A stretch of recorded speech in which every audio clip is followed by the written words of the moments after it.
আমার নিজের ঘরে এসে কাগজপত্র নিয়ে কিছু লিখবার জন্য কাগজগুলো খাটে রেখেছি। আশ্চর্য, লেখার কাগজগুলি উড়তে লাগলো, কালি কলমও সেই সঙ্গে।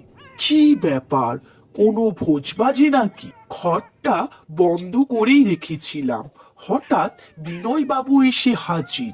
আমি অবাক হয়ে গেলাম। বললাম, আপনি আপনি এখানে কি করে? একগাল হেসে বিনয় বাবু বললেন, আমার না এলে কি চলে? আপনি?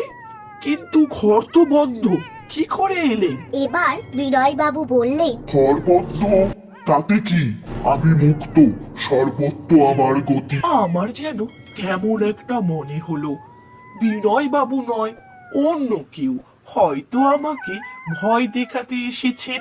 কে জানে এসব কি হচ্ছে।